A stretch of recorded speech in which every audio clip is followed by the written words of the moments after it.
Começa agora o segundo Câmara Entrevista de 2023. E o novo formato, como foi aprovado pelos nossos telespectadores, então permanece. Sempre que tivermos duas pessoas para falar sobre um mesmo assunto, estarão conosco aqui no Câmara Entrevista. Hoje vamos falar sobre transgênero, transexualidade. Transgênero significa essencialmente que a criança nasce, tem um sexo reconhecido de acordo com a genitália, mas possui uma identidade de gênero que ou é oposta à que corresponde à genitália ou condiz com algo intermediário, dentro do espectro entre o masculino e o feminino. Em geral, pessoas conhecidas pelo termo não binário. O dia 29 de janeiro foi escolhido como o Dia da Visibilidade Trans. E desde 2004 celebra o orgulho, a existência e a resistência da comunidade trans e travesti dentro do movimento LGBTQIA+. Convidamos hoje a secretária de Políticas Públicas para as Mulheres, Cândida Navarro, e também o professor Murilo Delgado para participarem conosco do Câmara Entrevista. Nosso assunto será esse, transexualidade, marcando e homenageando o Dia da Visibilidade Trans. Cândida, muito obrigada pelo convite, por aceitar estar aqui conosco hoje, falando desse assunto que, como nós estávamos falando antes, não se esgota, E tem sempre muito a ser dito e esclarecido. Os dados apontam que travestis e transexuais femininas constituem um grupo de alta vulnerabilidade à morte violenta e prematura no Brasil, com uma expectativa de vida de 35 anos, enquanto a população tem uma expectativa de 74,9 anos. Por que o 29 de janeiro, o Dia da Visibilidade Trans, é tão importante?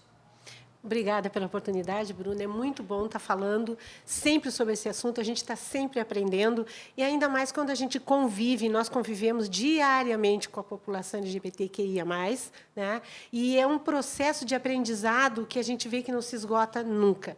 Essas datas, elas vêm para que a sociedade, em determinado momento, se não acordou, acorda, vamos ouvir, vamos prestar atenção, vamos refletir, e olhar para o lado. Olha para o lado. Nós vivemos hoje num mundo tão diverso, tão rico, E é um momento que a sociedade tem, sim, que despertar e aprender que amar é o que interessa, sabe? E amar significa respeito. Eu posso... Não é ser mimizenta, não é isso. É respeitar a individualidade do outro, a caminhada e a vida do outro. Então, o que a gente aproveita desse dia, ou o que a gente pensa sobre esses dados todos enquanto secretaria? Os dados sempre nos trazem para uma realidade que não é nada confortável, que nos impulsiona a essa desacomodação para que a gente procure aprender, procure servir, já que estamos falando de um órgão público, e lá são servidores, Então, os servidores estão para servir. Então, os servidores têm que se qualificar, têm que aprender a lidar com a diversidade, têm que aprender a diversidade de forma geral, para que a gente possa, se qualificando, responder a essas questões que nos trazem tristezas, esses dados que ainda nos deixam tristes com relação à precocidade, da morte dessa população, às doenças, as questões psicológicas, a falta de direitos, a garantia de direitos, cada vez que a gente abre esse leque, a gente vê o quanto precisa investir mais, o quanto precisa procurar mais, a questão do fomento econômico para essa população, que esse é o nosso maior objetivo de 2023, nosso planejamento, é justamente a questão do fomento econômico, porque nos preocupa muito a questão cidadania dessa população. Cidadania. Todos nós falamos na sociedade, hoje todo mundo fala da questão que precisa ter emprego, precisa ganhar um melhor salário, que precisa ter uma qualidade de vida. Para nós todos, imagina para essa população que vem de uma exclusão, desde a exclusão familiar, a exclusão na escola, a exclusão em todos os espaços. Então, a gente está muito atrás. O que a gente busca, enquanto órgão público, enquanto secretaria, que foi uma das primeiras coisas que a demanda que essa população nos trouxe, foi justamente relacionada à saúde. Então, a gente tem que primeiro pensar temos que viver, temos que sobreviver, precisamos ter qualidade. E foi uma das coisas que eu fiz primeiro, passado justamente por essa demanda, foi conhecer a população. E aí eu tive a possibilidade de conhecer pessoas que vivem hoje, numa idade de 40 a 50 anos, numa situação de saúde precária, porque não tiveram acesso à saúde de qualidade, não tiveram acesso a uma educação que lhes mostrasse um outro caminho, né? E lhes restou um caminho clandestino, né? Que lhe trouxe consequências péssimas para a saúde. Então, a primeira coisa que, enquanto secretaria, nós queremos é dar conta da demanda que nos foi trazida com relação à saúde. Tendo saúde, a gente vai poder correr atrás das outras coisas. E as outras coisas estão muito ligadas a essa questão de ter dignidade, de exercício pleno da cidadania. Isso a gente precisa facilitar com urgência. E aí a gente vem de encontro, né? Minha próxima pergunta, que seria justamente um assunto que tu tocou, mas vamos mais profundamente nele, que além da mortalidade, uma questão também muito importante é a questão do mercado de trabalho, né? Porque, como tu já bem disse, é uma população que sofre muita exclusão, que sofre muito preconceito. E é um mercado que exclui normalmente as pessoas trans, né? Quais as consequências dessa exclusão? Como essas pessoas precisam fazer para se sustentar, né? Tu que está por dentro dessa realidade, que está acompanhando tantas histórias, o que acontece quando o mercado deixa essas pessoas de lado, não aceita esses currículos, não aceita essas pessoas dentro das suas empresas? Nós temos assim um percentualzinho dentro dessa população. Nós tivemos no ano de 2022 492 atendimentos. Tá? Eu considero um número bem significativo para quem iniciou um trabalho recente. Né? A gente tem uma média de 41 pessoas mês. Isso é uma média. Às vezes, teve um dia que nós tivemos 12 atendimentos na manhã. Então, é muito para uma manhã. Né? E o que essas pessoas buscam? Justamente assim, como que a gente pode ajudar? Essa questão do emprego, a gente tem um percentualzinho da sociedade que já consegue abrir as suas portas. Consegue, ainda com muita dificuldade. A gente sabe que dentro desses locais ainda há preconceitos, ainda há coisas a vencer, mas no momento que já abriu a porta para a primeira possibilidade, a gente consegue usar esse exemplo para convencer outras pessoas. Né? Se um empresário abre a porta da sua empresa para o primeiro emprego, né, para a primeira possibilidade de trabalho, ele vai virar exemplo para os outros. E virando esse bom exemplo, e aí parece assim meio que infantil a gente falar que adultos precisem de exemplos, mas precisam, e de exemplos que arrastem. Não é só discurso. Não adianta discursar, é preciso a prática. E essa é uma preocupação que a gente tem muito enquanto secretaria. Então, o que a gente planeja para 2000 plano que a gente pretendia durante a pandemia, não conseguimos executar, mas agora tivemos já o recurso dispensado pelo Estado, o projeto foi aprovado, é mobilizar a questão da qualificação profissional. A gente sabe que, assim como o Murilo, muitos conseguiram chegar à faculdade, conseguiram se formar, né? Mas tem também grande maioria que não conseguiu ainda. Então, a gente montou um perfil, mais ou menos, daqueles que são recebidos por nós lá, né? E que a queixa é a questão do emprego.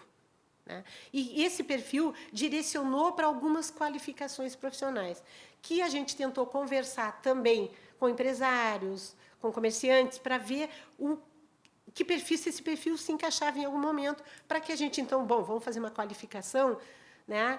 E aqui eu vou fazer uma coisa, eu não gosto de dizer capacitar, tá?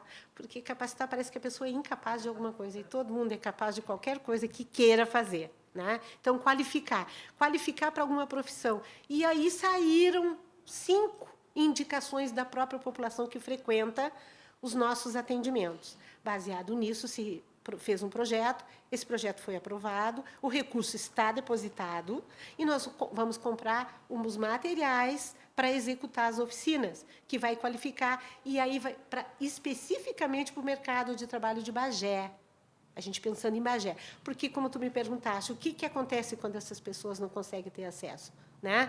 Nós temos quem vai embora da cidade, quem consegue comprar sua passagem e tem coragem para enfrentar um mundo adverso, né? Um mundo bem mais estranho, mas não tão menos cruel, talvez, porque às vezes a gente está entre os amigos e não, né, e não é compreendido, não é aceito. Então, a crueldade ela está lá e cá. Mas essas pessoas, então, vão embora. Ou, então, aqui fica a questão que a gente está tendo muita dificuldade, que é o uso de drogas, tá? E algumas pessoas a questão da prostituição. A promiscuidade, às vezes, ela não está associada à população LGBTQI. Isso tem que ficar bem claro. Isso, para nós, é uma coisa assim, ó, muito clara lá enquanto equipe, quando a gente se reúne. Não está, e eu não gosto de associar essas palavras à população, mas a gente tem que dizer que é o que resta. Até porque a própria sociedade excludente, mas abusadora, faz uso, estimula, né? Então, a gente precisa rever muito essa questão assim, ó, desses conceitos que a gente tem de hipócritas, né? A gente usa muito a hipocrisia na sociedade. Essa que é a verdade, né? Eu não aceito para trabalhar comigo, mas eu saio à noite se eu precisar, se a pessoa, entendeu? Se eu quiser, se a pessoa quiser, eu aceito fazer um programa. Isso a gente sabe.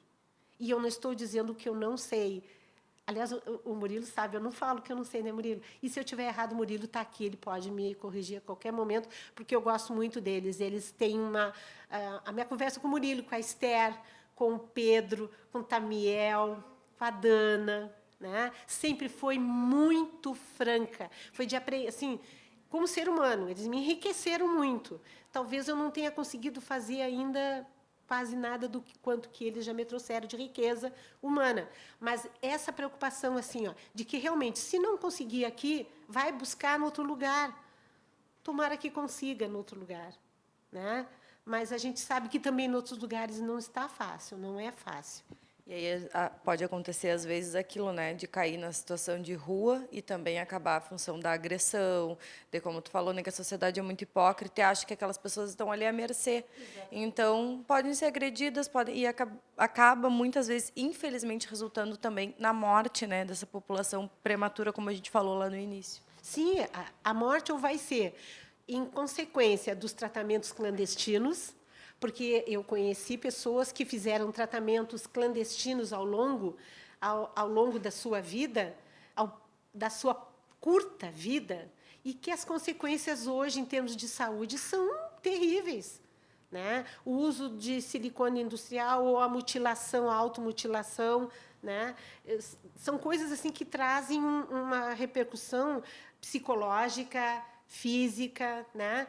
Que traumatiza, e trazem doenças reais. Hoje a gente tem condições, graças ao ambulatório, de, inclusive, identificar que, mesmo tão jovens, eles têm diabetes, eles têm colesterol alto, eles têm a pressão alta ou a pressão baixa demais, né? Tem alterações metabólicas, alterações fisiológicas que não eram consideradas, que não eram pensadas. Então, assim, ó, se o Murilo for fazer um tratamento, ele tem que ser considerado a partir do ponto de vista de todo o seu nascimento, e não a partir de agora. Então, ele precisa ser visto, examinado, sobre todos os aspectos da sua vida humana, de ser humano, de ser biológico. Tá? E isso não era visto, a gente sabe que não era, né? Se vai para procurar ajuda ou auxílio porque quer passar pelo processo de transexualização, a gente via a partir dali, né? E o antes? E todo aquele corpo que era antes e que está ali ainda, de alguma forma. Isso precisa ser... eu vou te dizer... eu vou relatar para vocês, é óbvio que a gente nunca fala de nomes, eu estou aqui com o Murilo, mas teve um dia que eu tive uma preocupação extrema e eu senti uma dor assim, muito grande dentro de mim, porque eu me coloquei muito no lugar da pessoa. A pessoa me procurou, primeiro a mim, porque, como eu era a secretária-chefe, até a pessoa usou, eu poderia decidir aquilo para ela, o desejo dela. Ela está no processo de transexualização masculino para feminino. E ela quer engravidar. E ela achava que eu ia dizer que sim, que aquilo era possível. Então, vocês veem que, mesmo sendo jovem, ainda a desinformação, a falta de conversa. Então, se vai no posto médico, se vai numa clínica particular, se caiu no hospital, a gente tem que ter pessoas preparadas para ter esse tipo de conversa. E essa é a nossa meta, é qualificar cada vez mais para que as pessoas de todos os serviços públicos tenham essa sensibilidade de esclarecer sobre o que é fato. E aí é uma outra preocupação, é de não romantizar, né, Murilo? Eu me preocupo muito com o romantizar esse processo. Quando eu romantizo, eu meio que diminuo as consequências, eu diminuo o efeito de todo um tratamento, de toda uma mudança que é metabólica, que é física, que é biológica, que é real, né? E eu não estou dizendo a verdade. Então, eu preciso muito falar a verdade sempre. E quando foi com essa menina que eu tive que falar a verdade, e eu disse, eu não sou a pessoa mais indicada para te explicar, mas eu vou te falar o que eu tenho conversado, inclusive com a médica, com as enfermeiras, mas que ela é a pessoa indicada para te falar. Ela é que vai te falar. Mas eu vou te explicar como se fosse explicando para minha filha. E a gente vê a tristeza, a decepção, e aí vem as tentativas de suicídio. Né? Então, essas coisas têm que deixarem de ser romantizadas. A gente não pode dizer é fácil, né, Murilo? Não é, né? Não. É um processo que não dói só psicologicamente, não dói só espiritualmente, mentalmente. Ele dói, sim, na carne, ele dói, sim, no corpo. E é por muito tempo, se não para toda a vida.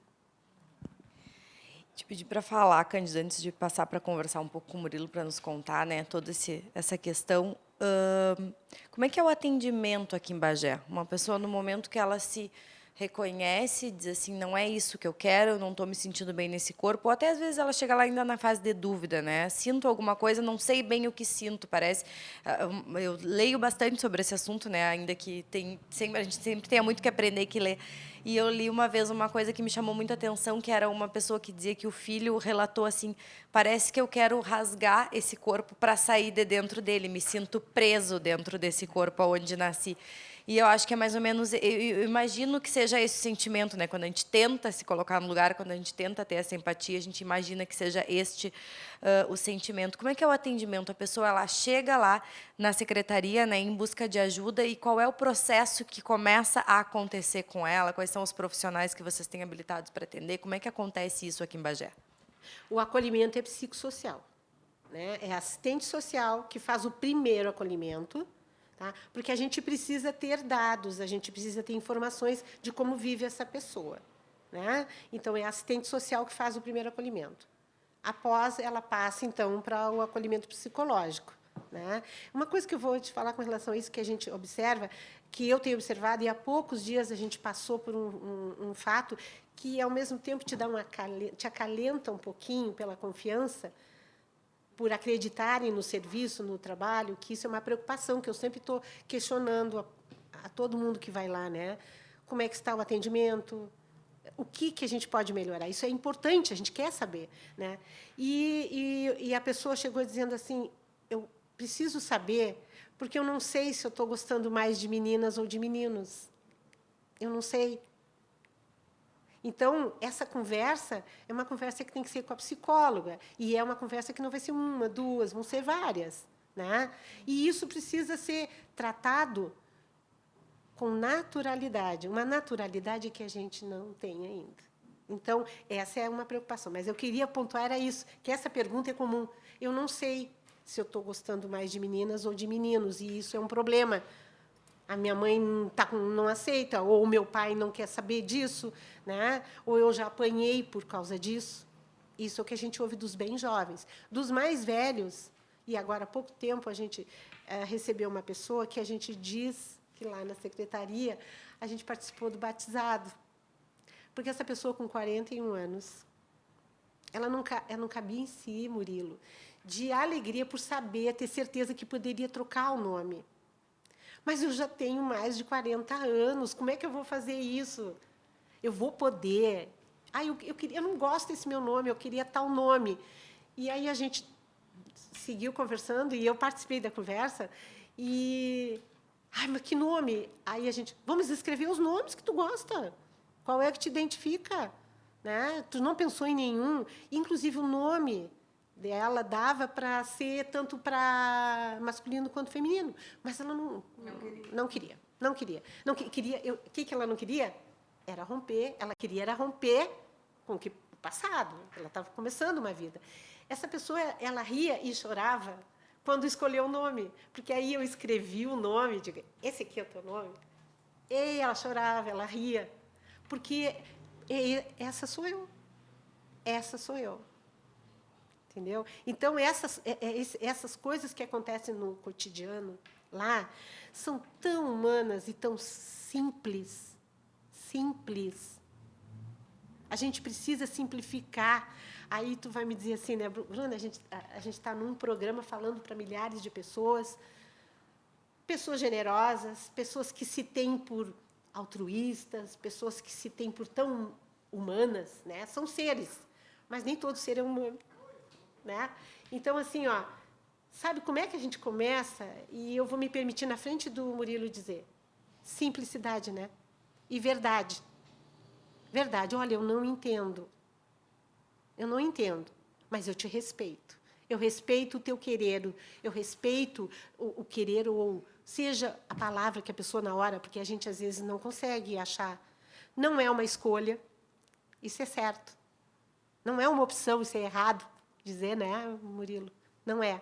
Isso é a minha vida. Essa pessoa sou eu. Então, quando eu consigo olhar para essa pessoa e dizer, e só eu te escuto, eu te respeito, e assim, ó, aceitar ou não é um problema meu. A pessoa tem que ter a oportunidade, que tem que ter um caminho aberto. É isso que a gente faz lá. Então, nossa secretaria hoje, ela está, graças a Deus, com a equipe multidisciplinar completa. Estamos na luta por um educador físico, uma fono e uma nutricionista. Isso é um ganho que a gente terá esse ano, que aí fecha a nossa equipe, tá? Quer dizer, eu tenho uma ambição maior, eu tenho do psiquiatra também, né? Eu acho que a gente vai conseguir, no primeiro semestre, fechar. Hoje, nós temos psicólogos, assistente social, advogadas, a médica e a enfermeira. Tá? E qualquer hora a pessoa pode entrar na secretaria e procurar vocês. Inclusive, tem o plantão 24 horas, que a pessoa pode ligar para conversar no WhatsApp, tirar suas dúvidas. Tá? E tem o telefone de agendamento, que não é o mesmo do plantão, porque o plantão sai, ele anda 24 horas, então ele não está na secretaria para a gente olhar a agenda. Né? Mas a gente está sempre para atender, para acolher. É só ligar e a gente vai marcar. A médica, por enquanto, a gente tem um horário reduzido, a gente quer ampliar bastante. E ela, inclusive, é uma médica que tem todas as razões, todos os motivos para fazer o melhor acolhimento possível. Né? Ela faz parte da população, então a gente tem uma representação, que era uma preocupação também, né? De ter, dentro da equipe, alguém que faça parte da população para que tenha essa empatia. Tá? E nós temos a médica, a pessoa mais ideal que podia... Né? Porque é aquela pessoa que eles tratam a demanda que chegou primeiro, né? Que era a questão da saúde. Então, saúde e o fomento econômico são duas preocupações assim, fundamentais para a gente resolver rapidamente, se Deus quiser. Muito bem, então, vou passar agora a conversar com o Murilo, nosso convidado. Ainda há muitas dúvidas, né, sobre esse assunto, muito em função de preconceito, de desinformação, como a gente já tanto falou aqui, né, eu e a Cândida. Tu acha importante que as pessoas, em especial as cisgêneros, façam perguntas para as pessoas da comunidade trans? Se sim, como fazer essas perguntas? Eu acho muito importante que realmente sejam feitas essas perguntas, né? Porque assim como nós não sabemos, não nascemos sabendo, para a pessoa cis é mais difícil ainda que elas saibam uma realidade que elas não vivam, né? Como a Cândida falou, quando a gente chegou para conversar com ela, era tudo novidade para ela. Ela tinha uma noção, mas não era tipo como a gente sente na pele, tipo, não é como tu tá dentro da tua cabeça e saber que aquele corpo não te pertence. Então, é importante que as pessoas nos perguntem, né? Façam perguntas, sim, porque há ainda pouca informação. Por mais que a gente esteja agora no ano de 2023, poucas pessoas sabem mesmo diferenciar a questão da identidade de gênero e sexualidade. Isso não acontece só com pessoas cis, héteros. Acontece com nós também. Quando eu comecei minha transição mesmo, eu fiquei confuso, porque, no caso, na época, eu só me relacionava com meninas. Então, eu fiquei, mas como, né, eu vou fazer essa questão, assim, da identidade de gênero e da sexualidade? Porque, para mim, era tudo uma coisa só. Então, a gente não era acostumado, assim, quando eu comecei a transição foi cerca de 2018, 2019, a gente não era acostumado a ver se falar tanto na questão da transição de gênero, o que eram pessoas trans. Como sempre, a gente só via travestis na rua, né? E era aquela coisa de fazer piada, de rir, dos adultos ensinarem a gente a dar risada, ou fazer piadinha, mexer. Então, era comum aquilo naquela época, só era o que se via normalmente. Não se falava nos índices de morte, tanto por suicídio como por violência, né? Então, é importante que essas perguntas sejam feitas, só que deve-se ter muita cautela, né? Porque uma coisa é tu perguntar assim, como eu posso te chamar? Outra coisa é tu perguntar, por exemplo, o meu antigo nome, entendeu? Isso é uma coisa que a gente foge, entendeu? O meu nome, por exemplo, morto, que a gente chama de nome morto, é totalmente adverso ao nome que eu uso agora, justamente porque eu não queria que as pessoas me remetessem, sabe? E até hoje eu carrego comigo essa coisa de, tipo assim, estar num lugar e alguém chegar e me chamar pelo nome morto, entendeu? Porque para mim é um constrangimento, tipo assim, a pessoa tá me colocando numa situação, por exemplo, se eu não contei pra ti que eu sou trans, sabe? Tipo, não me senti pronto ainda, porque em determinado momento a gente consegue conversar e falar, ó, sou trans. Mas a gente não quer que alguém nos empurre para esse local, entendeu? De fala. A gente quer se sentir à vontade, né? Que nem no meu trabalho agora, por exemplo, eu cheguei lá, ninguém sabia que eu sou trans.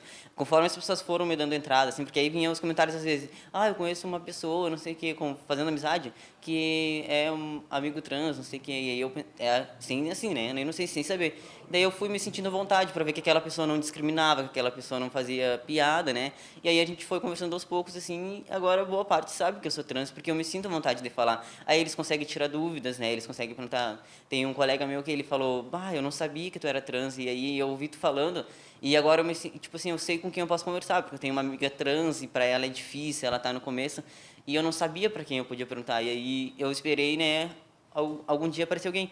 Daí a gente conversa agora, então é bem melhor assim quando a pessoa fala. E também tem a questão assim, quando a gente sabe o que a pessoa está querendo saber para ter conhecimento, e quando a pessoa está querendo fazer aquelas piadinhas maldosas, do tipo, mas como tu vai no banheiro, né? Tipo, como tu faz tuas relações amorosas. Tipo, isso são coisas que tipo não tem diz respeito sobre a vida de uma pessoa trans, né? Mas eu acho que assim, é muito importante que as pessoas nos perguntem as coisas, mas com cautela, sem assim, com limites no caso, né? E essa questão do nome é muito importante porque a gente não, assim, não deve perguntar o nome morto de uma pessoa trans, né? Porque tudo que a gente quer é esquecer, tipo, não esquecer quem a gente foi, assim, na vida das pessoas, ou que nós tínhamos antes dessa bagagem. Mas a gente quer não ser remetido a isso, porque de fato é uma coisa que não nos representa e que machuca, né? Então, eu acho que é muito importante, sim, que as pessoas perguntem, mas que tenham cautela, assim. E tem uma ideia também errada, né, que a gente falava aqui também da questão que trata a identidade de gênero, que fala que é uma escolha, né? Como é que foi esse teu processo? Quando é que tu concluiu que tu não te identificava com aquele sexo com o qual tu nasceu? Para mim, desde a infância sempre foi difícil assim me entender, porque eu sempre fui assim, sempre que a minha mãe trabalhava, né, que ela trabalhava muito para poder nos sustentar, ela me vestia toda de rosinha, assim, me mandava pra creche cheia de piranha. Eu botava sempre sem, eu dava na creche, eu botava fora os brincos, assim, sempre chegava sem. Mas era uma coisa que eu acho que estava no inconsciente, né, porque a gente não tinha conhecimento. Daí eu fui crescendo e aí eu não gostava de usar sutiã, né. Teve um desfile que eu fui no de 7 de setembro, que eu adorava desfilar com o colégio. Daí eu tava com a camiseta assim do uniforme e aí uma mulher falou: "Ai, tá sem sutiã, não sei o quê, mas tem que usar sutiã". Aí eu fui chorando pra casa, eu não queria desfilar, né? A mãe me levou de volta e eu falei que eu não queria desfilar, porque as pessoas, elas têm essa maneira de interferir demais na vida dos outros, né, nas escolhas dos outros. Mas realmente ser trans não é uma escolha, né? Porque no mundo que a gente vive, principalmente no Brasil, né, quem escolheria, né, passar por isso, né? Porque para nós assim, cada vez que a gente perde uma pessoa trans, aqui em Bagé a gente perdeu a Dana, a gente perdeu a Duda. Ou assim, a gente pode perder aqui, pode perder lá do outro lado do país. É uma dor para nós, porque é um de nós. Nós já somos poucos, né? Assim, comparados à população cisgênera do país. Então, é uma dor assim, parece que a gente vai perdendo aos poucos um pedaço de nós, né? Tipo, falta uma referência, tipo agora mesmo, a gente teve a última parada em dezembro e a Dana era sempre uma das primeiras pessoas a chegar. E ela não chegou. E tipo, querendo ou não, a gente tinha esperança, sabe, de ter ela lá. E aí ver ela, tipo, sabe, dentro de um caixão, né, que as pessoas acham que é brincadeira, não é fácil para nós, sabe? Porque é uma pessoa que fica faltando, sabe, na nossa caminhada.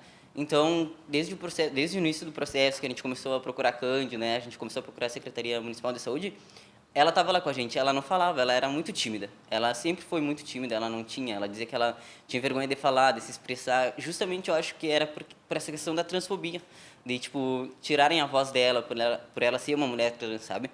Então, eu acho que isso é, assim, é muito importante que a gente tenha em mente que não é uma escolha, porque, né, em sua consciência ninguém escolheria viver num mundo de preconceito, né? E, tipo, sofrer violência tanto dos estranhos quanto da família, porque eu, tipo, desde o começo a minha mãe sempre, a gente sempre foi muito amigos, desde criança, né? Por mais que ela sempre tenha me dito que o sonho dela era ter uma filha menina, e os outros 5 filhos são meninos, né? Quando começou, eu pensei, nossa, para ela não vai ter como, né? Mas muito pelo contrário. A gente assistia a novela, acho que era Por Querer, eu acho, alguma coisa assim, que era, contava a história do Ivan, né? Então, para nós, as informações foram chegando juntas, né? E nós fomos vendo. E aí, um dia a gente estava bem tranquilos, olhando TV, e ela falou, tu gosta do teu corpo? Então, aquilo caiu em mim, assim, como uma surpresa muito grande, até porque, né, eu já tinha algumas coisas, assim. E aí eu comecei a pesquisar, e aí eu vi uma referência do menino que morava aqui em Bagé. E ele tinha assim, ele tava sem camiseta na foto, né, e com a perna assim na frente, e a perna muito peluda, né? E isso é uma coisa que para meninas é muito feio, né? Ah, a perna peluda, tem que depilar a perna, não sei o quê. E aí eu pensei, nossa, mas né, ele tem peito e ele tem a perna peluda. Eu queria, né, também ser assim. E aí foi essa busca de informação, porque como era tudo novo, a gente não sabia o que pesquisar. Então a gente pesquisava as coisas mais, né? Eu lembro que eu pesquisei no Google assim, menino com peito e perna peluda, e, tipo, porque era novo para mim, eu não sabia, né? Tipo, eu não sabia o que pesquisar.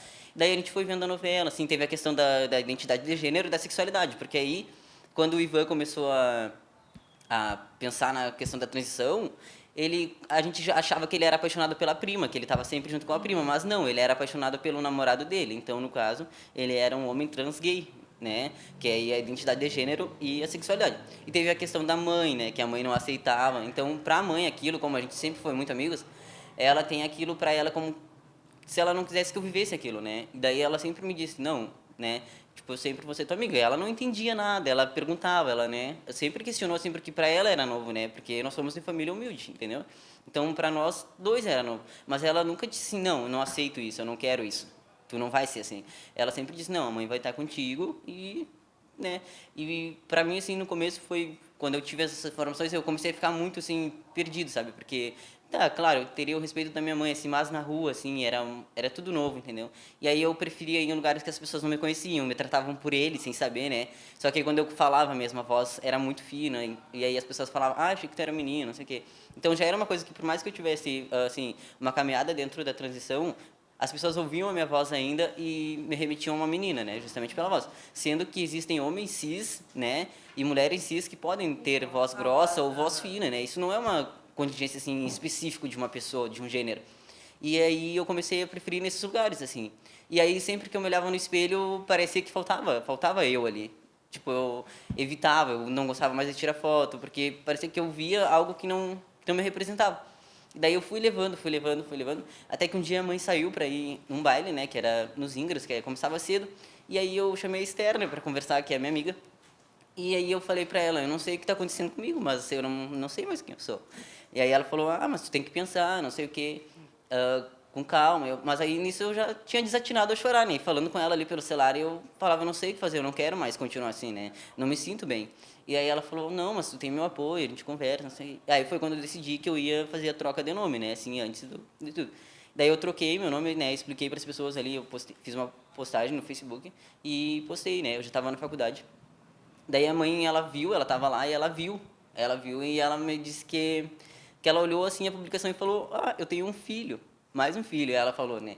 E daí ela chegou em casa, eu tava dormindo já, e ela me abraçou, assim, chorando, né? E disse que ia estar sempre comigo. E aí, até a questão do nome, assim, quando a gente conversava, assim, mais ou menos sobre isso, ela falou que se eu tivesse nascido menino, cis, no caso, meu nome seria Murilo. Então, né, eu escolhi o nome, assim, como se ela tivesse me batizado 2 vezes, né?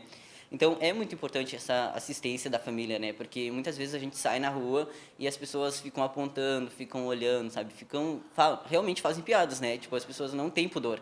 A gente acha que não, que uma pessoa não é capaz de discriminar, de falar, mas a pessoa é. Tem pessoas que são, né? Tipo, o que a gente já ouviu na rua, assim, sabe? Ou quando a gente vai num lugar mesmo, as pessoas ficam tratando, parece que por gosto, assim, sabe? Tipo, ah, é a menina, a menina, a menina. Sabendo, a pessoa sabe que é um menino trans, mas ela fica ali reforçando, sabe, que é uma menina. Então, é importante que tenha, assim, o suporte da família, ou a compreensão da família, o respeito, né? Meus outros 5 irmãos também não tive nenhum problema, né? Eu tinha muito medo, porque são todos homens, né? Só que a nossa educação sempre foi, assim, de respeito. A minha mãe sempre, tipo, a gente passou muita dificuldade, sabe? Mas a gente nunca foi aquela educação que disse, ah, desrespeita aquela pessoa ou ri daquela pessoa. Era sempre, não, respeita, tu tem que respeitar para ser respeitado. Então, acho que cada um de nós aprendeu direitinho o que ela queria passar, entendeu? Que é o respeito. E aí, eu tinha um irmão que na época ele estava cumprindo, né, a pena dele no presídio, e aí a mãe foi visitar ele e contou pra ele, né? E aí, só que eu tinha muito medo porque era muito recente, assim, só eu, ela e meu irmão mais novo sabia de fato. E aí ele me mandou uma mensagem, né? E falou, fiquei sabendo de umas coisas. Eu falei, ué, que coisa? E ele, que tu quer trocar de nome, que tu quer retirar a mama, né? Porque pra eles é tudo novo, assim, também. Então, tipo, que nem a mãe, assim, quando eu falei pra ela me levou no posto, né, no posto de saúde, né, para falar com o médico. Aí ela achou que era algo tão simples que ela falou pro médico: ele quer tirar o peito, como é que a gente pode fazer?" E aí o médico ficou tipo sem reação, porque, né, para ele era novo também, né, naquela época. E aí ele falou: "Não é assim, mãezinha, a gente tem um processo, não sei o quê, para que isso possa acontecer, demora um pouco", mas para ela era o que o filho dela queria e ela queria ver o filho dela feliz, né?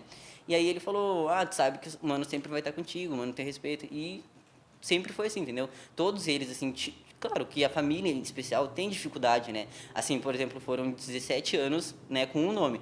E aí, de repente, troca. Então, mas a gente sabe diferenciar essa questão de, por exemplo, assim, quando, por exemplo, a Cândida, ela tá se esforçando para me tratar pelo meu nome, né? De agora, por exemplo, se ela me conheceu antigamente, e quando tu tá fazendo pouco caso, entendeu? Tipo, quando tá, tipo, né, tive pessoas da família, assim, né, que faziam um pouco caso, e aí eu ficava, tipo, eu nunca tive muita dificuldade, assim, com essa questão de aproximação da família, porque eu sempre fui mais isolado, assim, já por ser o mais revoltado com essas coisas, né? Daí eu sempre me afastei, assim, eu optava pelo quê? Pela minha sanidade mental, né? Pela minha saúde mental, que já não é fácil, né? Vivendo assim. Aí eu pensei, por que eu vou frequentar a casa de uma pessoa que não faz questão de me respeitar, né? Por que não, que eu vou ir nesse lugar? Então a gente começa a se afastar. Só que, claro, ao mesmo tempo que a gente pensa, eu sou forte por me isolar dessa pessoa, né? A gente acaba se isolando, parece que do mundo, porque falta, né? Falta aquela pessoa na vida, falta um amigo, né? E as pessoas se afastam por medo de perguntar, né? Por achar que a gente, tipo, vai ficar bravo. Mas não, justamente como eu falei, a gente sabe diferenciar quando é uma pergunta ofensiva e quando tu tá querendo, né, ter conhecimento para se manter na vida da gente. Então, é muito importante essa questão da família, como eu disse, e dos amigos também em volta, porque, por exemplo, eu posso ter toda a família, mas como é que eu não vou ter um amigo, né, às vezes, para conversar ou para falar sobre alguma coisa? Então, para mim, no começo foi um pouco difícil, mais devido à falta de informação, assim, porque eu tinha medo do que seria, né, esse mundo, assim, não sabia sobre a carteira social, foi coisas que a gente foi obtendo, né, com o tempo. E como a gente já falou, falei com a Cândida, agora a gente reforçou, o processo de transição, do ponto de vista físico, acontece depois de um processo longo, cauteloso e também sofrido, né? Como é que é esse processo? Ele varia de pessoa para pessoa? Eu te pergunto em questão de cirurgias, assim mesmo, como tu falou que a tua mãe disse, ele quer retirar a mama, né? Simples assim, que não, a gente sabe, só que a gente sabe que não é, que tem todo um processo, passa por psicólogo, enfim, depende de cada um, né? Da vontade de cada um, porque tem pessoas que às vezes se identifica, faz a transição, mas quer manter alguma coisa do corpo anterior, pode acontecer isso também, né? Sim, assim, para ser trans não é uma especificidade do ser trans, não é fazer hormonoterapia, fazer cirurgia. Eu poderia ser um homem trans, mas eu poderia ter a voz fina, poderia não ter barba. Isso não invalidaria a minha identidade de gênero, entendeu? Se, por exemplo, se eu quisesse usar, por exemplo, o meu nome morto, porque tem pessoas que ainda optam por usar o nome morto, e mesmo assim fazer a transição de gênero. Eu seria a mesma pessoa, o mesmo homem, com aquele nome, né? Só mudaria os artigos, né, definidos ali. Então, por exemplo, não é requisito para ser trans fazer cirurgia, fazer hormonoterapia. Quem quer ir por esse caminho, pode fazer. Entendeu? Assim, a gente indica que seja de preferência com acompanhamento médico. Agora, em Bagé, a gente fica muito, muito feliz que tenha, né, esse atendimento, porque nos postos de saúde ainda falta um pouco de informação para os médicos, né? Falta conhecimento.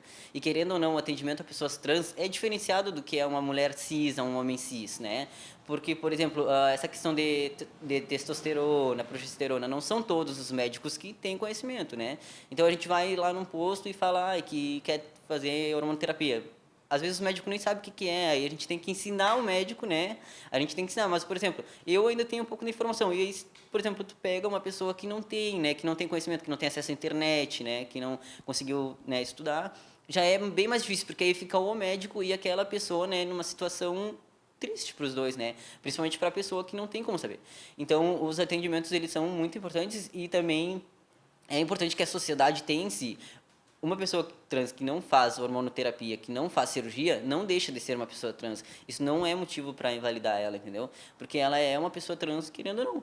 Tanto é que existem as pessoas trans não binárias, que são justamente as pessoas que permeiam mais nesse meio, que é de não fazer cirurgia, de, por exemplo, mesclar o gênero, sabe? Tipo, tem pessoas que são gênero fluido, por exemplo, se identifica com vários gêneros, né? Porque a gente tem ainda, pra gente, que só existe o masculino e o feminino, mas não, existem vários gêneros e já são reconhecidos mundialmente. Então, é importante essa questão da gente saber que essa questão de medicação ou não, cirurgia ou não, as pessoas trans são trans, né? E a gente sempre pede para que as pessoas procurem atendimento, por mais que seja difícil. Agora a gente tem a médica, né? E é muito importante o atendimento da médica, porque ela é uma pessoa que é muito humana, sabe? Ela sabe ouvir, ela pergunta, e são coisas simples, né? Por exemplo, agora mesmo, a gente gosta, nós homens trans, né, temos que ir ao ginecologista, e para nós é difícil ir ao ginecologista, porque é uma exposição, a gente sente vergonha, ou às vezes o médico nunca atendeu uma pessoa trans antes, né? Então, acaba ficando difícil, porque aí a gente tem que ir, mas a gente não quer ir. E a médica não, a médica já pede, ela pode dar o encaminhamento, ela diz, não, mas fica tranquilo, qualquer coisa tu vai voltar aqui, eu vou te explicar o que ele não explicou, alguma coisa assim. Então, agora, tipo, às vezes a gente está com dor, assim, às vezes nem é algo físico, mas é algo que a gente se preocupa tanto que acaba, sabe, importunando a cabeça da gente. Tanto é que eu incomodei ela assim até, né? Eu falei pra ela, ai, doutor, eu sinto muita cólica. E aí ela me deu tudo que era tipo de exame, ela me deu até a ultrassonografia, tudo assim, ó, tudo que era exame ela mandou fazer, né? E não tinha nada, só que era uma coisa que eu me preocupava muito, porque os hormônios em si, eles mudam muita coisa, né? Tanto assim, muda coisas que são benéficas, né, para nós, que são a voz, a barba, mas ele também causou muitos malefícios à saúde, né? Tipo, em 2020 mesmo, eu ainda estava por conta, né, no tratamento hormonal, e eu tive crise de depressão profunda, entendeu? Eu tenho um amigo que ele me cuidou, ele teve que me cuidar naquela época, porque era difícil, eu não saía na rua, eu sentia medo de sair na rua, vergonha. E foi uma coisa que a testosterona acabou causando na minha vida, porque ela aprofunda, né? A depressão, ela causa diabetes, como a Cândida falou.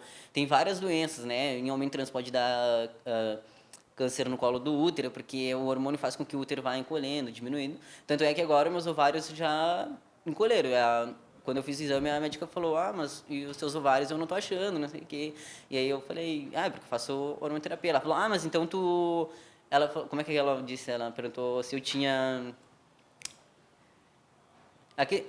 Quando a pessoa, o homem cis tem, ou a mulher trans tem, que é a próstata. Ela falou, mas tu tem próstata? E eu falei, não, eu sou homem trans. E ela falou, eu achei que tu tinha próstata. E tu estava perguntando de ovários. Eu falei, não, é que eu sou homem trans, então eu tenho útero, teria ovários. E ela falou, não, então teus ovários sumiram, eles diminuíram bastante. Sim, e aí eu fiquei, né, aí eu fui correndo pra médica, né, porque aí ela falou, tem alguma dúvida? Eu falei, não, só que aí eu tinha dúvida, assim, eu queria saber se ter ou não os ovários ainda era benéfico, mas aí naquele momento a gente fica tão nervoso, né, e aí eu fui correndo pra médica e falei, eu esqueci de perguntar pra ela se era benéfico ou não essa questão. A médica falou, não, fica tranquilo, só agora é mais difícil pra ti, se tu quiser engravidar, né, porque nós homens trans podemos engravidar, só que dependendo do tempo de hormonização já se torna um pouco mais difícil, por questão do útero ter diminuído, os ovários terem diminuído. Então, a gente sempre tem que buscar essas informações, porque, por exemplo, tem pessoas que, mas eu tenho vergonha de ir lá no ambulatório. E se eu for lá e alguém me atender de uma forma, eu garanto, né? Eu, tipo, boto a minha mão no fogo, porque quando eu fui lá, pelo menos, eu sempre fui muito bem atendido, né, pelas pessoas. Eu chego lá e, o Murilo, não sei o quê. E aí, então, assim, se tiver a oportunidade de ir, de levar teu filho, de levar tua prima, teu amigo, vai para conversar, entendeu? Porque às vezes a gente acaba aprendendo junto com a pessoa, entendendo aquela pessoa, para que aquela pessoa não se sinta sozinha. E como tu já nos falou, né, mas vou te pedir para reforçar, porque a gente sabe que tem muitas pessoas às vezes que passam por isso, muitas famílias que, né, que estão com essa questão assim, que um grande tabu tem a ver com a transexualidade e a infância, né? Como tu falou, que tu tirava todos os enfeites que a tua mãe botava, tirava os brincos, já era um sinal, né? Que vinha dando que daquele jeito não era o jeito que tu te gostava. Mas talvez tu não tivesse maturidade para entender aquilo, né? A gente não tem quando é muito pequeno. Como identificar e como proceder, assim, mais por parte até talvez da família do que propriamente da criança, mesmo que essas crianças hoje em dia estejam muito maduras, né? Não sei se elas têm maturidade suficiente. Como que uma mãe deve, ou um pai, enfim, devem proceder se observam, começam a observar que o filho talvez dê sinais de que não se sente bem naquele corpo com aquele sexo que ele nasceu? Eu acho que o importante, principalmente com criança, é sempre respeitar os limites, né? Uma coisa que nós, da comunidade LGBTQIA+, hoje em dia a gente reconhece, é que as crianças que estão nascendo agora, elas terão uma educação diferente do que a gente teve anteriormente. Porque, claro, antigamente era mais aquela coisa do conservadorismo, assim, não que hoje a gente não tenha, né? Principalmente aqui na cidade, que é uma cidade da região da Campanha. Mas a gente tem menos isso hoje. Hoje as crianças têm mais a liberdade para escolher, para brincar com o brinquedo que quiserem, né? Que isso é uma coisa totalmente errada, né? Porque brinquedo não tem sexo, né? Brinquedo é para criança brincar. Se é uma cozinha e o menino quer brincar, tudo bem, um dia ele pode ser cozinheiro ou ele só quer brincar com aquilo, ele quer ter a graça de brincar com aquilo. E eu acho que isso hoje em dia tem menos, as pessoas dão mais liberdade para as crianças. Então eu acho que o ideal é respeitar o limite da criança, né? Tipo, se a criança falou que não gosta, tudo bem, pode ser só uma fase dela não gostar daquilo, dela, né? Porque a criança está sempre em fase de aprendizagem. Então, ou ela pode não gostar daquela cor, só pode estar, mas realmente pode estar ligado à questão da identidade de gênero. Então, é uma coisa que tu não ficar sempre reforçando o estereótipo de tipo, ah, não, mas o menino tem que fazer isso, o menino tem que fazer aquilo. Se o menino quer fazer tal coisa, deixa ele fazer tal coisa. Ele vai descobrir se ele gosta ou não, se é a praia dele ou não. Porque o que nós temos de homens que gostam de cozinhar, homens cis que gostam de cozinhar, mulheres trans que não, mulheres cis que não gostam de cozinhar, né? Não, tem gente que tem pavor de chegar na cozinha. E aí a gente fica pensando sempre assim, por que a gente tem que remeter logo as crianças, né, que estão na fase de crescimento, vão crescer com essas conturbações na cabeça, né? Tipo, é sempre isso. Que nem, tipo, por exemplo, no começo mesmo assim, falava, tu é trans, mas tu é gay, tu é bi, tu é o quê? Tu é hétero. Então as pessoas querem estar sempre colocando a gente dentro de quadrados, os rótulos. E a gente não quer rótulos, a gente só quer existir, né? Na plena existência, assim, tipo, eu sou eu do meu jeito, a Cândida é a Cândida do jeito dela e tu é tudo do teu jeito. Nenhum de nós vivemos assim da mesma forma, né? Por mais que nós três fôssemos do mesmo gênero ou da mesma sexualidade, não viveríamos, né, de igual para igual assim. Então eu acho que é muito importante o respeito e a ouvir, né? Porque falta os pais ouvirem os filhos algumas vezes. E isso tem muito, tipo, como a gente tá bastante tempo nessa caminhada, a gente ouve muito relato, assim, de coisas que a gente pensa que nem aconteceria em Bagé, sabe? De pôr filho para fora, de bater, de dizer que não vai aceitar, que não tem, que, enquanto for... A maneira dos pais é dizerem, enquanto tu estiver morando dentro da minha casa, eu que mando, entendeu? Isso é ruim tanto para a vida dos pais quanto para a vida em especial daquela pessoa, porque tu cresce sabendo que tu tá dentro de uma prisão, que tu não pode ser o que tu quer, o que tu é de fato, né? E isso interfere muito na nossa vida, porque, por exemplo, eu tive liberdade, mas as pessoas que não tiveram a mesma liberdade que eu, elas sofrem, e por mais que elas superem, que elas saiam de casa, acaba que elas se afastam dos pais, passam um ano sem ver os pais, e aí o pai ou a mãe falece, e a pessoa convive com uma dor que não foi nem causada por ela, foi causada pelos próprios pais, né, que não souberam reconhecer e aceitar os filhos. Então, acho que é muito importante que os pais saibam ouvir os filhos, né, em especial as crianças. Vou te pedir para reforçar uma coisa, Murilo, que a gente conversou antes do programa e agora tu citou, e aí a gente falou que ia reforçar, né?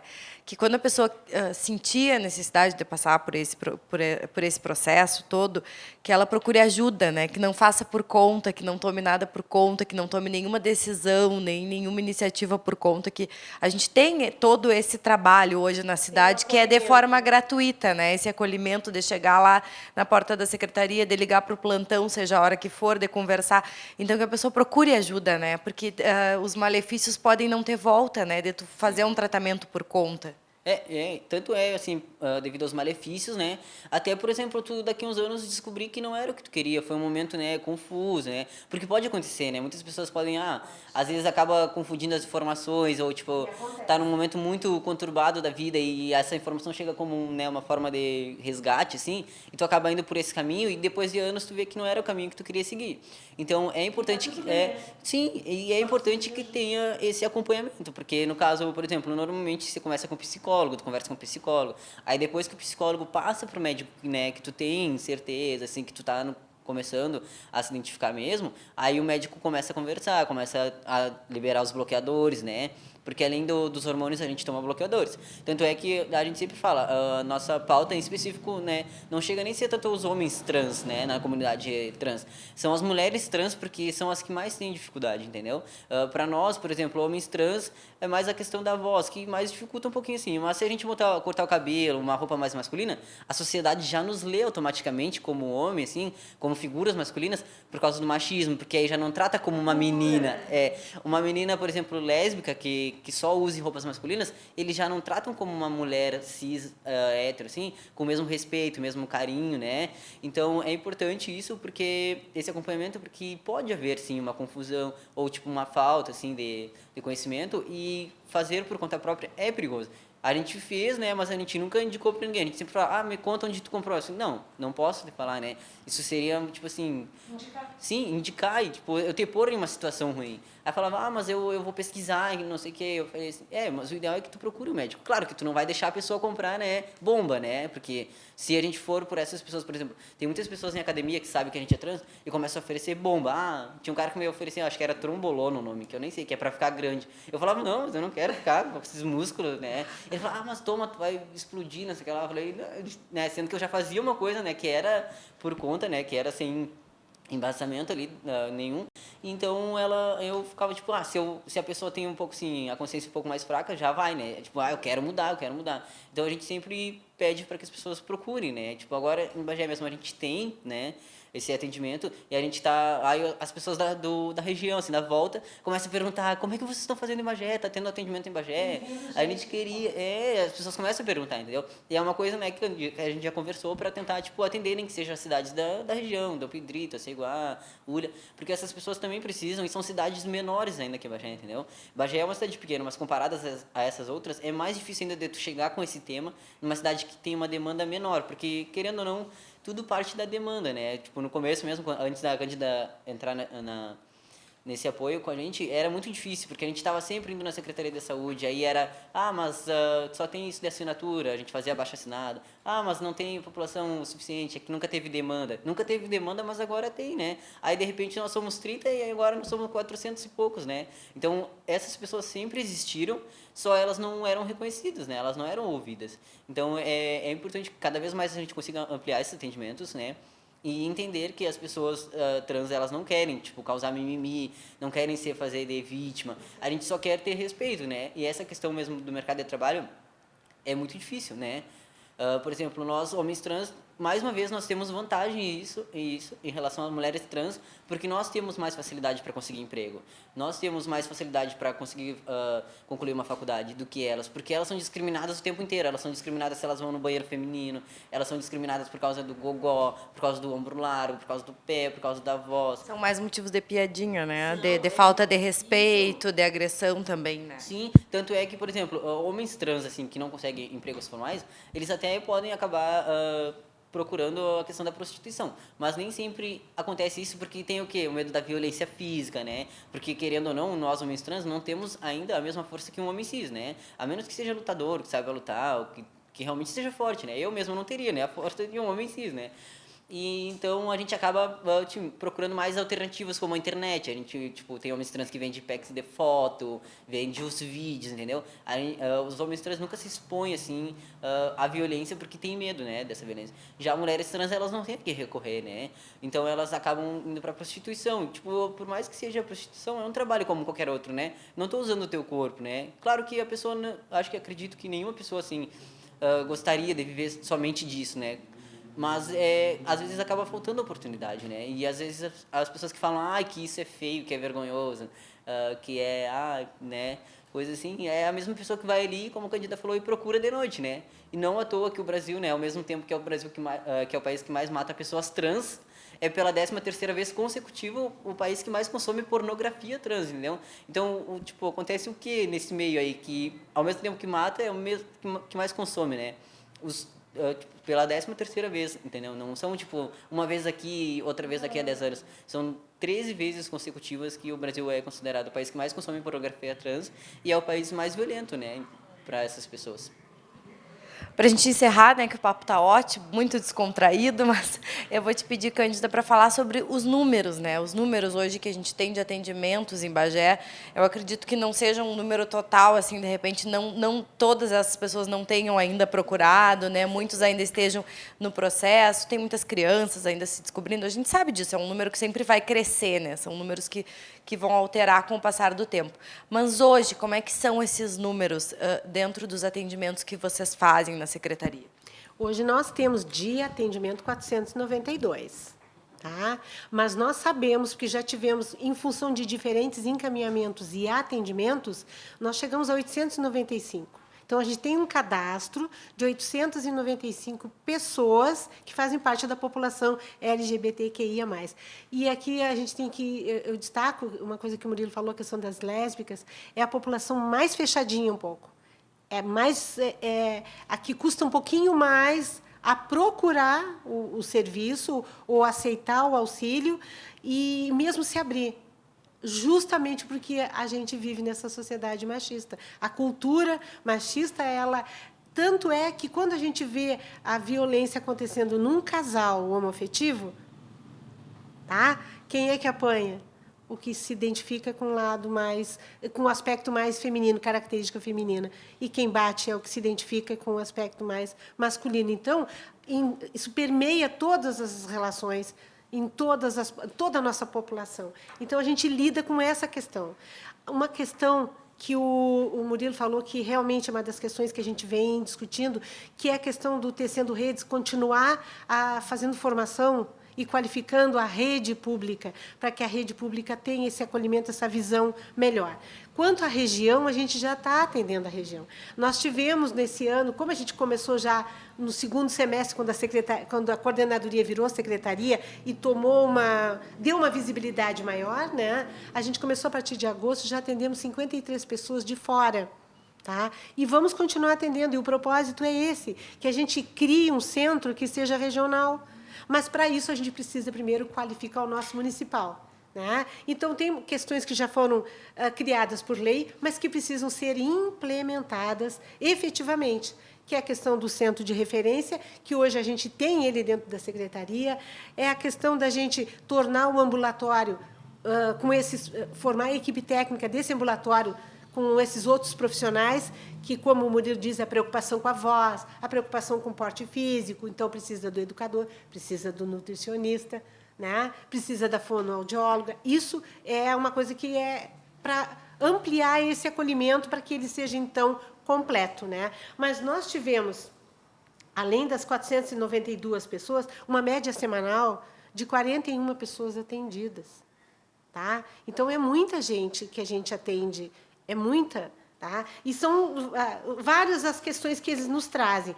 A principal é a questão da demanda da saúde, mas nós temos, no acompanhamento, no encaminhamento jurídico, a questão da troca de nome, da documentação, a questão de pensão e benefícios que recebiam com o nome morto, que passa a ter que mudar tudo isso é uma dificuldade muito grande, que precisam de ajuda, e a gente está lá com as advogadas, assim, maravilhosas, as gurias correm para fazer o possível para agilizar os processos, embora a gente dependa de vários órgãos, né? Os benefícios previdenciários, trabalhistas, quando trabalham, tudo isso a gente ampara.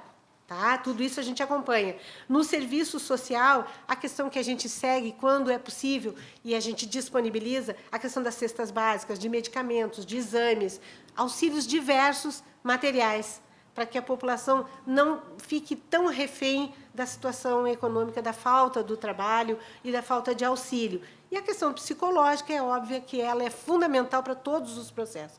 Todo mundo que chega lá, essa pessoa vai passar pelo acolhimento psicossocial e vai seguir pelo tempo necessário, tanto pela psicóloga ou por toda a equipe, porque a gente conversa enquanto equipe, quanto pela própria pessoa. Não, agora eu estou legal, agora eu posso ter alta, né? Mas a gente quer que as pessoas se sintam à vontade, que confiem no trabalho, porque o trabalho é sério, o trabalho é focado nas pessoas, é focado no atendimento, né? A gente tem uma preocupação muito com que as pessoas cheguem lá, sejam muito bem acolhidas. Então, a gente trata desde a pessoa que está lá na porta, a gente conversa e pede que, desde o momento que entra, né, não é diferença nos atendimentos, nos acolhimentos.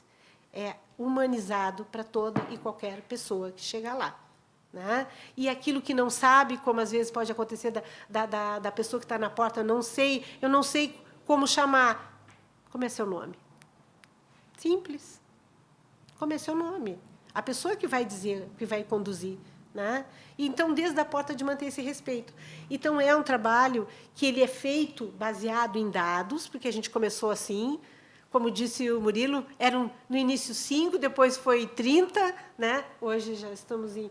De cadastro, a gente tem 800 e pouco. Mas que tem acesso ao serviço hoje são 492 pessoas. Né?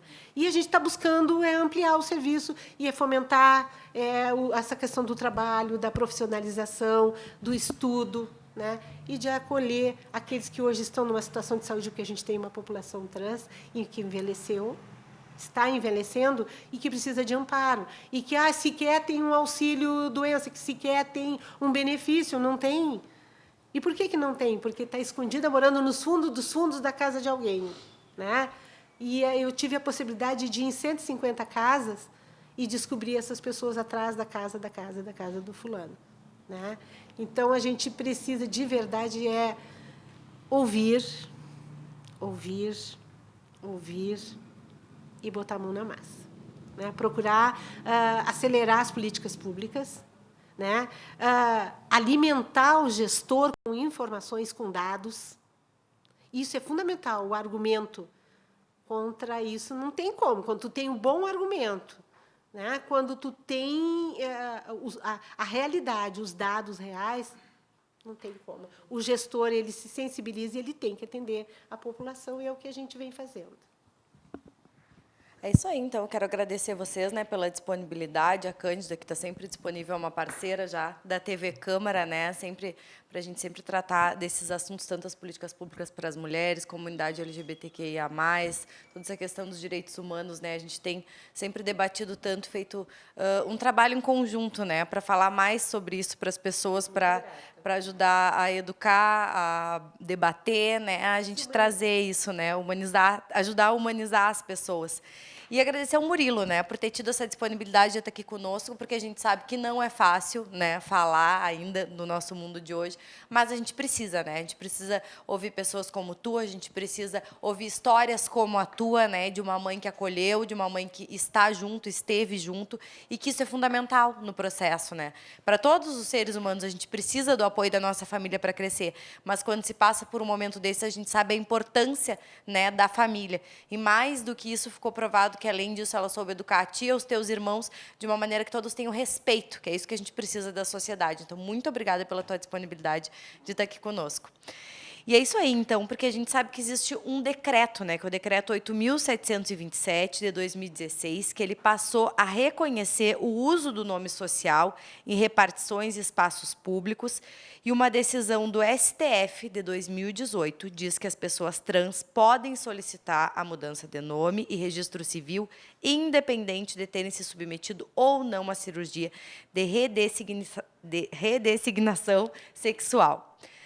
E é isso aí, a gente precisa respeitar. Essa é a palavra, como a Cândida falou. Chegar para a pessoa e perguntar como é o teu nome e chamar a pessoa por aquele nome, sem questionar como era antes, como vai ser depois, o que tu fez, o que tu não fez. A pessoa tem que sentir a vontade para falar sobre o que ela quiser. E a gente precisa respeitar as pessoas e as suas escolhas, sejam elas pessoas trans, pessoas cis, seja a escolha que a pessoa fizer. A gente não tem a ver com a vida do outro. A gente tem que responder pelas escolhas de cada um de nós. E no momento que a gente viver em um mundo mais harmônico, com mais respeito, respeitando todas as opções das pessoas e o que não é a opção também, entendendo por que a pessoa tomou aquele caminho, a gente com certeza vai viver melhor.